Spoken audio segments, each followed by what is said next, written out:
Anyway, today is all about taking the leap. And this was inspired. I was talking to my friend Jennifer the other day, and we were talking about how people start to step into their gifts of spirit and or just call them abilities too. Like I have a friend who he doesn't like the word gift because it implies like an entitlement or something, but it's not really. It's more like we all have abilities, and all of these abilities they're all from the same divine essence. There's no ability that is better or worse. We might have that point of view because they have that saying, "The grass is always greener on the other side."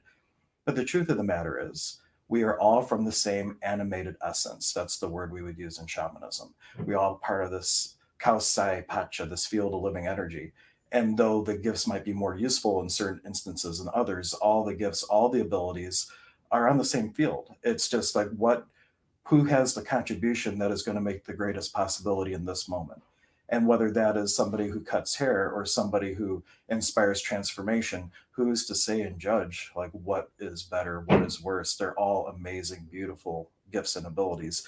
And what it forces us to do, I shouldn't say force, what it opens a space for us to do as a species is to work together to use each other's talents and use each other's abilities and gifts where we excel to create a world of great possibility.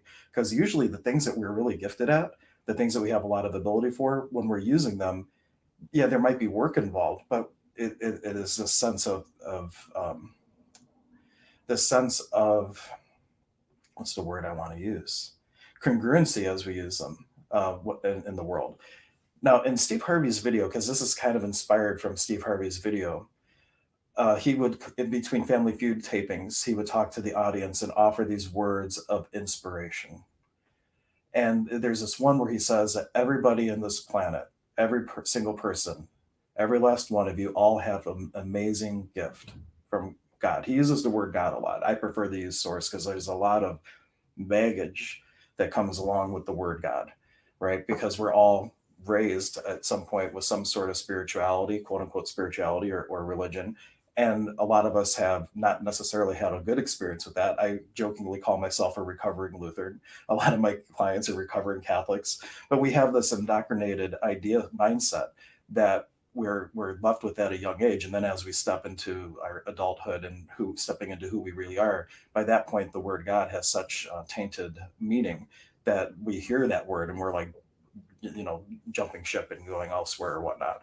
So it's important to just don't get caught up on words. If I use a word that doesn't resonate with you, feel free to insert your own. One of my favorite quotes from Neil Donald Walsh is, language is the feeble attempt to put words of the isness to the allness. In other words, it's beyond words. And if we can get to the energy underneath the words, we can get a lot more about out of every interaction that we have. But in Steve Harvey's little presentation, he would say that we all have these gifts, and these gifts are like a parachute in a way, and they're packed into this backpack. And he would say that the only way your chute is going to open is if you jump. And of course, if anybody's ever seen skydiving, how do you feel when you're about to jump out of an airplane? I've never done it. I don't know if I would ever do it. Maybe I'll do it. Maybe I'll challenge myself to do it. But there's a lot of anxiety and a lot of fear and a lot of things that are going to go against wanting to take that leap and to take that jump and to start to just free fall for a bit until your chute opens. And he would say that, oh my gosh, and your chute might not open all the time. You might get nicked, you might get bruised, and on all that. But I was really thinking about this after I made the topic, and I don't feel that it has to be that way at all. And part of the reason I say that is if you just leap, say off of a mountain or whatnot, you can only inevitably go one way, and that's down, right? And if you look at some of the celebrities that are all soaring on their gifts, like how many celebrities do we know, music singers and things that definitely are very gifted, end up in a place of drugs and alcohol and self-destruction? They were soaring, right? And what happened? They crashed. Why is this? The reason is that you can soar in your gifts and not have done your inner work. You can soar in your gifts and not have gotten rid of the tethers that would ground you to this world. And so, what if it's more like a hot air balloon? And hot air balloons, of course, have the sandbags all around the side. And as you start to use your gifts and fill up the balloon and create lift, you can only go so far. The other part of the equation, it's yes, creating your lift with your gifts and that type of thing. But the other part of it is to take the things that are heavy within you and to transform them, to transmute them. And I would challenge people not just to take the sandbag and throw it away. You take that sand and you repurpose it, you transform it. That's what real inner work is. It's not just finding your hucha, what we would call it, and taking it and throwing it somewhere. It would be taking it, refining it, right? Because in metaphysics, depending which school of thought you look at, all of everything is light. And so hucha would just be very condensed light, or I've heard it referred to as frozen light. And rather than just moving that light from point A to point B and not dealing with it, what if we really use some tools and techniques, energy work, breathing work, yoga, whatever, and to start to transform and manifest and get this frozen light, get this heaviness transformed into lightness. And now what's that going to do? So imagine if each one of those sandbags in that balloon, as you start to open those bags and transform it, what if that becomes fuel for that fire? What if that becomes fuel to propel that hot air up into the atmosphere? See, so that's where this heaviness, these things that are really causing our strifes in life, because we have points of view about them and judgments about them, what if those same things could be the greatest fuel to propel us into the next dimension? What if those same things could be the greatest fuel to propel us to the greatest aspiration that we've ever had about ourselves? And what if we're not afraid of looking at that and taking the things that really um, we look at as our original wounds and that type of thing? What if we take all of those things and turn that into a message for others? What if that becomes a medicine that other people who have that same sandbag, that they can turn it into fuel? Because right now, a lot of times what happens in healing is we simply take the, not saying everybody does this, but sometimes healing is like, just move the hoocha from here to here. Like now it's not of the field, we don't have to deal with it anymore. It's a whole nother thing to look at it head on and transmute, transform, and express it into positivity and into a whole new way of thinking and being in the world. So you can absolutely take a leap. But if you do your inner work fast, because you don't want to end up crashing and burning like one of the celebrities. And it doesn't have to be hard. All this can come with ease. The greatest thing that hurts us in terms of, and I use hurt, not literally, of course, but the thing that really holds us back from being able to use these things is judgment, because we have a judgment about the things that we did. And if we can look at it as we made the best decision at the time we made it, we made the absolute 100 best decision in that moment. And we don't have to give ourselves a hard time about it. Because one of the greatest things that holds us back from all this is we judge our past actions based on current knowledge.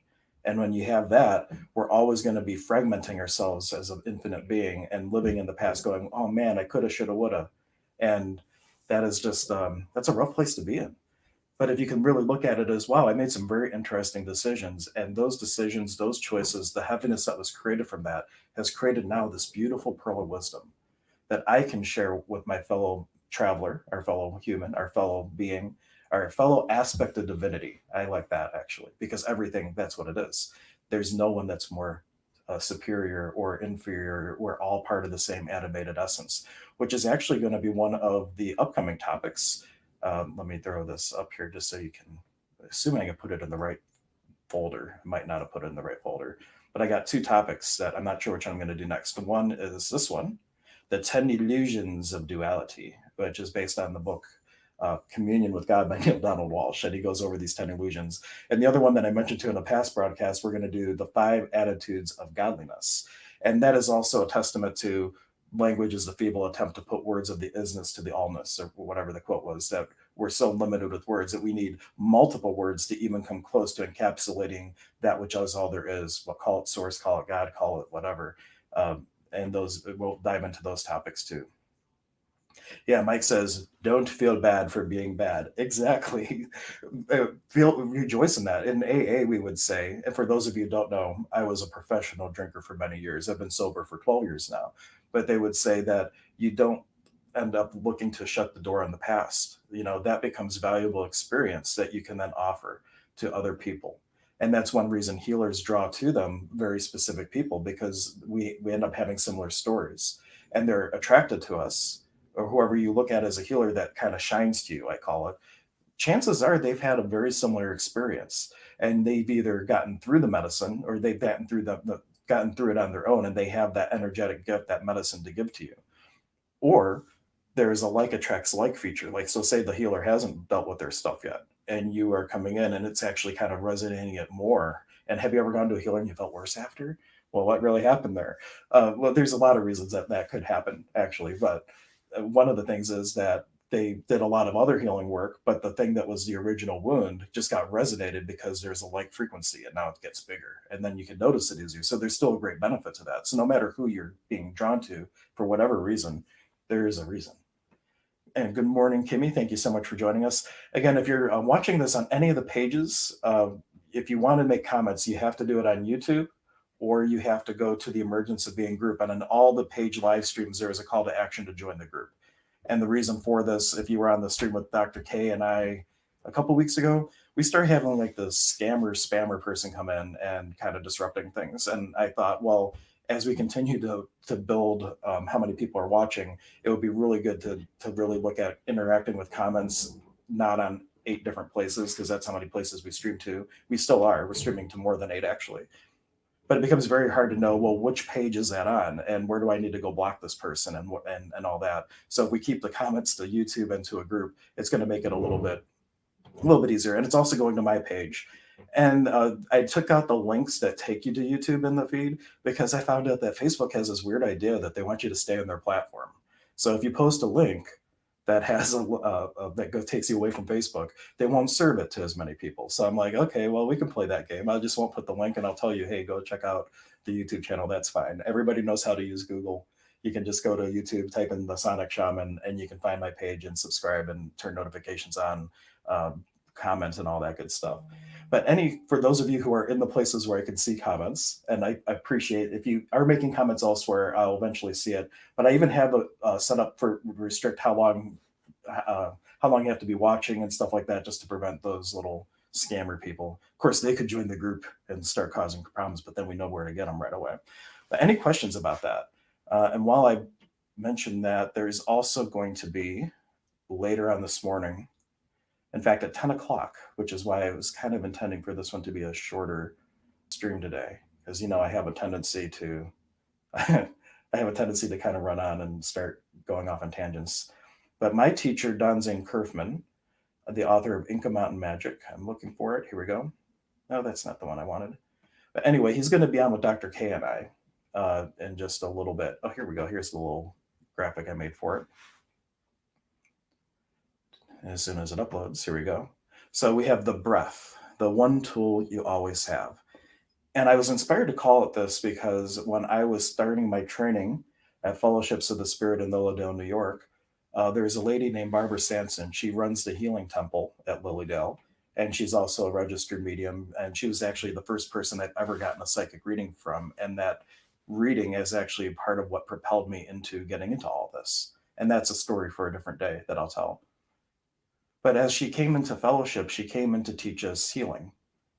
And one thing she said is, as a healer, well, just as a person in general, your first and last possession really in this world is your breath.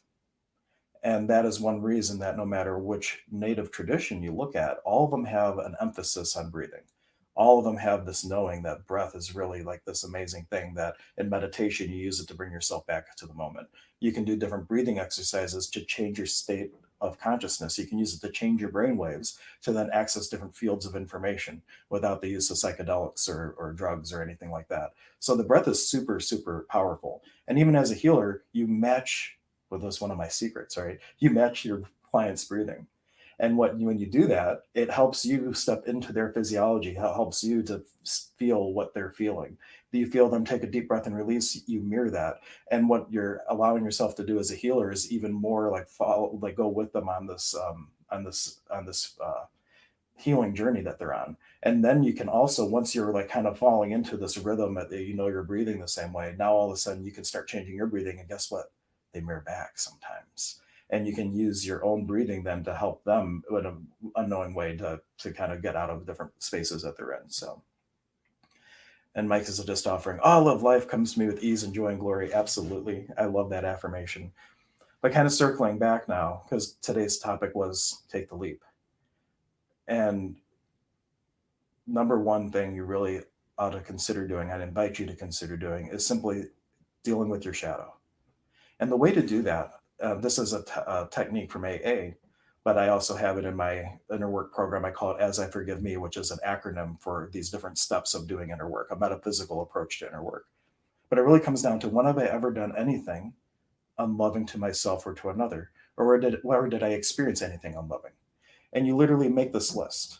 And the significance of this is you're identifying all these sandbags. You're identifying all these things that would prevent you from soaring and going higher in this world. And then the next one, you write down another thing for each of that. Who was affected by that? So if you gossiped at work and that gossip got to the boss and they found out about it and HR called them in and HR fired someone and now you have this guilt. So you had this one thing of gossiping. Who was affected by that? The company was affected by that. How many coworkers? The person that got fired. So what you're doing is you're identifying the other individualizations of divinity that were impacted by a choice or non-choice that you made or didn't make, for that matter. And then the question is, well, how do you transmute that? You now have identified these heavy energies, and there's passive transmutation and there's active transmutation. Passive transmutation would be, I'm going to send it love and light and Reiki, and that may work. It depends on your point of view. How powerful is your ability to just shift things energetically? And there's many people that can do that. And sometimes that works, but it takes a long time. And you just have to continue to work with it, continue to work with it, continue to work with it. Then there's active transmutation. And I had one person in a program that had something come up where, when they were really into their drugs and things, they actually robbed a Taco Bell. And what they did is, of course, that's a huge amend, right? That's a huge thing that needs to be transformed. They actually went to the manager of the Taco Bell and they said, my name is so and so. I'm in the program of AA, and I'm looking to put right things that I did. Are you open to hearing an amends? And because right there, part of the willingness is, it's like, if you want to get something off your chest, it's not your job, or it's not the other person's job to let you. The willingness is a huge thing. But you always ask. You don't want to like force like a apology or an amends on somebody if they really hate you, right? So are you open to hearing it? You get a yes. So they said, when I was in doing this, I was into drugs. I came in, I actually robbed the Taco Bell. This is about how much money I took. Had the money there, gave it back to him. Is there anything else I can do to make this right for you? And the person was beside themselves, like, I could call the police right now. He's like, I'm fully aware of that. But me staying sober and me getting rid of this heaviness is the most important thing. And it worked out just fine. They didn't call the police. But imagine the commitment to your own enlightenment that would take. That there's such a heaviness on your soul from a choice that was made in the past, and putting yourself in the space of putting yourself with that other aspect of divinity and having that vulnerability and basically being in the space to change that energy. That is where it's going to propel and rocket you into the next dimension. That is what I call active transmutation. And it is scary as hell, right? Because it's like all these people that you might have this point of view about having wronged or been wronged by. And that's the other part of it, is you can only clean up your side of the street. You have no expectation, no obligation for them to do any sort of amends back. It's all about the clarity and of your soul and the cleaning of your soul. But that's active transmutation, and that is really, really scary, but it's very potent. But you make your list. That's the number one thing. You make your list. Who was affected by that, and whether you can do that, or maybe you can't do that in every case because that's can be really extreme for some people. But at least you have your list. Who was affected by that, and energetically, you can start working with it, at least passively. And if you can get to the point of view that we're all aspects of divinity, and all that was just experience that was labeled however people labeled it, you can really look at it as experience alone and shift out of the place of needing forgiveness, shift out of the place and trusting that all that was as it should be. I am guiltless and I am innocent. I certainly wouldn't choose it again. And if you can truly be in that space, the need for an active transmutation, though powerful, would be unnecessary. But the big thing is, make your list, check it twice, and then you have to go and make your hoochie come out nice. Okay, I know that's a cheesy rhyme. Was there any questions? Because I have a stream in 23 minutes. So let's see if have anybody has any questions. And if not, it's weird. I know that there's other people watching, but I can't see them because I know it's going out to the pages. But if you're watching this on Holistic Health and Healing, Sonic Shaman, Emergence of Being, Power Possibilities, Stir Crazy Shamans, we're streaming to all those places. And if you're watching there, just know that they can't see comments, and you have to head over to YouTube or to the Facebook group. And willingness, yeah, Magic Mike brings that up. They say that that's the thing. It's like a willingness to actually do the amends. And if they said no, you've already had the willingness. You are in the space of having that transformation, and it makes it so much easier. In fact, one of my teachers would say you make one index card per person. And so if you had, Billy Bo Bubba or Sally Sue or whatever, one person, one card, one transformation. So you would make basically list out everything that you need to do the work with that one person. And it's not like if you wronged, quote unquote, wronged somebody. If you created hoocha, like big heavy hoocha with one person 20 different times, it's not like you have to go 20 different times. It's like one time. This is the stuff that I really feel that would like to make right with you. Is there anything I could do to make this light for you? Because just the act of that is making it light for yourself. So, yeah. So with that, I hope you enjoy the leap. Let me know in the comments if there's anything in particular you want the next topic to be on. We also have Ernie. Eventually, we're going to be doing this Hopopono Ono, give or take the pronunciation. That's going to be fun. I know you called the other day, and I was like in the middle of create mode with the the big 12-hour live stream.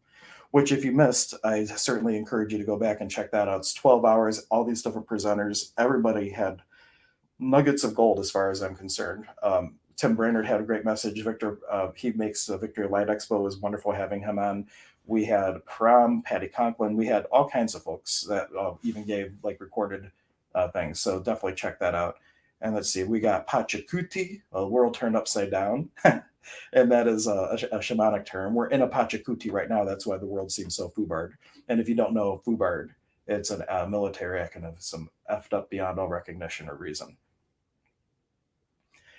Mike was just offering not necessary to do in person, absolutely. And there were some people that they had someone that they really made wrong. Made wrong. I'm using this all figuratively in a sense, that had passed, and they wrote a letter and took it to the gravesite, because it's really about at that point physical representation of your intention. It is, if you're not willing to do some sort of transformation around it, where is there still a judgment that's holding you frozen in time and space, not willing to fully look at it?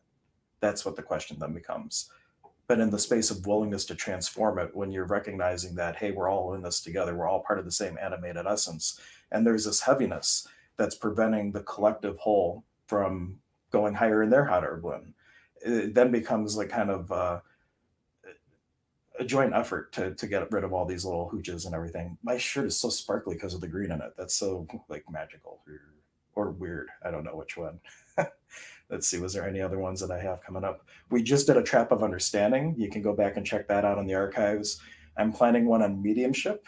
My teacher, Elaine Thomas, has agreed to come on. We just have to get a date, and we'll be doing a talk on mediumship. I might do a couple on mediumship, actually. It is not necessarily what you think. And then also reincarnation, fact or fiction. We got all kinds of fun stuff in the hopper. But stick around. In 20 minutes, we'll be doing the breath, the one tool that you always have. Now, we will be streaming that my old way on that one, because we didn't give the folks that usually tune in for Dr. K and I kind of a heads up. And I might kind of transition that a little bit more, because I know there were a lot more people watching. They might not have been able to make comments, and well, we're going to transition one way or the other. So it might just be a little bit a little different as we acclimate. But with fewer questions, I won't talk as long. So there is a benefit to that. So I'll leave you with this. This is something that came to me from Spirit in the middle of COVID, and I'm working with creating some content around this in a little bit more depth. But this was an acronym. Spirit said, "Sit down. We're going to give you an acronym for COVID." And of course, I went and I started like trying to figure one out, and they're like, "No, no, no. We'll just give it to you. Just sit there." And then I got create opportunities via intuiting divinity. And what world would we create if we were all in touch with the divine? And I looked really at COVID as this beautiful thing where the earth said, pause. And we were all kind of at home, isolated. Not everyone, the essential workers still were kind of in the thick of it. But for the most part, we were just sitting, it was just me, myself, and my soul. And it resonated the spark within. It resonated it was the ignition. Like if we go back to my balloon analogy, that little fire rocket that they used to heat up the air, it was the spark that started to light the fire. And now all it is a matter of is getting rid of the sand and turning that into fuel and starting to rise higher and higher so we can soar in the clouds. And from a distance, there's only peace, there's only love, there's only harmony, because our point of view will change. And as we continue to do that work, it becomes much easier to step into the place of non-judgment and interesting point of view, because from the perspective of the condor, in my tradition, your whole perception changes. And though the experiences were the same, how you label them has changed. And that is where we start to get free and we stop putting more sandbags on our balloon and we can really start to fly and all that good stuff. Well, Mike, we can't give them all the tools all at once, right? I'm going to do some access streams too, where I'm going to focus more on access consciousness. Sean Phillips and I had started a podcast called Power Possibilities. And I would do these every month, where I would have a group of people and we would just talk about kind of a topic and go through and offer access tools and access clearings. And we can definitely do that and really have a more access consciousness focused live stream too, because that's a whole set of tools. Conversations with God, whole set of tools. Shamanism, whole set of tools. And it's I like to blend them, but it's also nice to have a little bit of focus around one little set and all that good stuff. So very cool. But thank you all for tuning in today. If you didn't know, you can also go to your smartphone devices. All these get uploaded about within the day to iTunes, Amazon Music, Google Play. But I find that you can't say to Alexa, play the Sonic Shaman. It will say, there's no one by that. But if you say, Alexa, play the Sonic Shaman, then it will play the most recent podcast episode. So if you pronounce shaman the right way, then it will you'll be able to listen to my podcasts on any of your smart home devices if you prefer to listen to it in the car or wherever you're going. So thank you. With that, I will go ahead and play my little outro as soon as I find it. And stay tuned. In 15 minutes, we're going to be on with my teacher, Don Zane Kerfman, the author of Inca Mountain Magic, talking about the breath and how that is such an integral part in so many of the things that we do. So thank you so much, everyone.